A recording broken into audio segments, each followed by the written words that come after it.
mountainous, tranquil and wild. Norway's rich supply of forests and rivers virtually untouched by man. A perfect home for the beaver. The purpose of the journey, to catch some beavers and bring them back to the southeast. What beavers do to the countryside that makes them attractive to conservationists in Kent. They churn up wetlands, improving habitats for other wildlife, while stimulating growth in plants and trees they feed from. If you look at this area behind us, you'll notice that there are open areas of bog mosses, grasses, sedges, trees of different ages. And the reason that's come about is because the beaver have been in here, they've been grazing the vegetation, and they've been felling some of the trees on a selective basis. So it creates this wonderful patchwork. So you get a whole range of different plants, different age trees, and consequently you get a different range of insects, birds, and so on associating with it. This is beaver country, a meandering river with trees on either side. And behind me, the huge pile of wood, glued together with mud, is where they live. Beavers almost became extinct here about 100 years ago, hunted for their fur until only about 60 were left. But now, thanks to conservation, there are thousands, plenty spare for some to be brought to Kent. Night time and the hunt is on. The torches beg the riverbanks to reveal their secrets. Catching beavers is best left to the experts. Scientists from the nearby Telemark University know every beaver on this river. The first sighting, with the red tag on his ear, tells the trappers this is only a baby.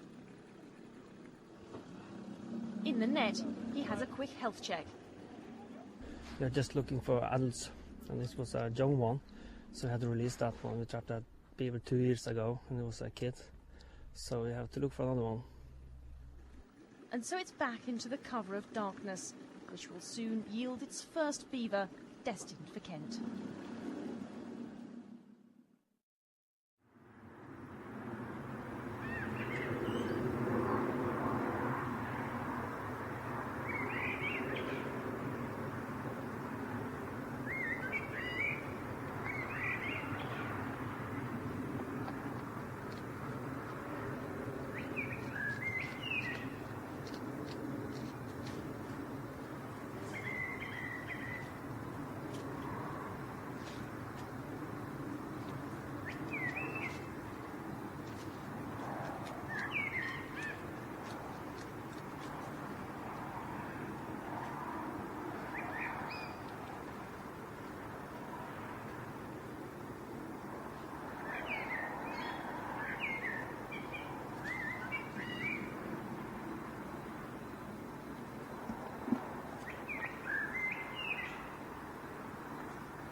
Hunting for beavers is a nighttime job. The experts from Norway's Telemark University scour the riverbanks for signs of life. The chief catcher's trained eye spots one he knows well. The ear tags give valuable information to the scientists, whether it's male or female, and its age. The radio tag on her tail means her movements can be closely monitored. She's heavily pregnant and left alone. The search continues. What the trappers are looking for on this trip is a dominant female from a colony, the most likely to settle well into new surroundings. And there she is. The net causes her no harm. Braving the freezing waters and the beaver's sharp teeth, They make sure she won't escape.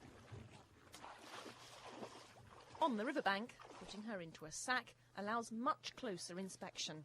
Well, we have trapped it before, and we have a microchip in the neck, so we can easily scan it and know who it is. So this is a good catch, is it? Yeah, it's a very good one. So the first one you can bring over to you. So that's good. The animals are brought here, a barn adapted especially for them.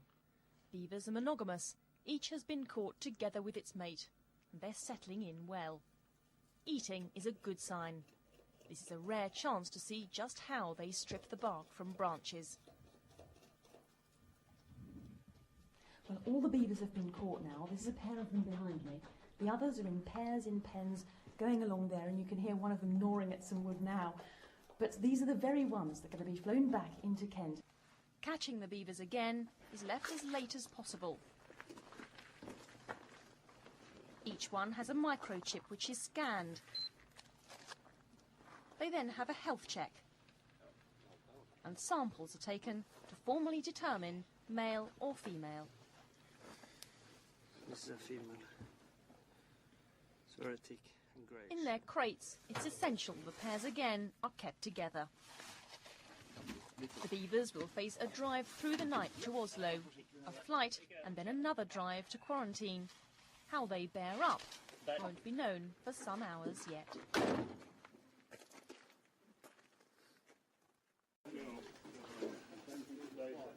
Alive and well. A huge relief for everyone involved in the project.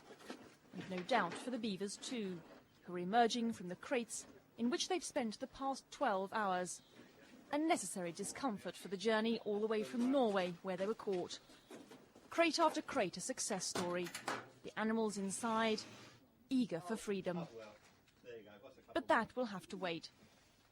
They've got to spend 6 months in quarantine sheds before they can be released into the nature reserve, which will eventually become their new home. This is the very area where the beavers will be released. It's a nature reserve of some 70 acres, much of it wet fenland that you can see all around me here. And all around the reserve will be a fence with the idea of preventing the beavers from escaping. And what the beavers will do is completely transform this whole landscape into how it would have looked 1,000 years ago.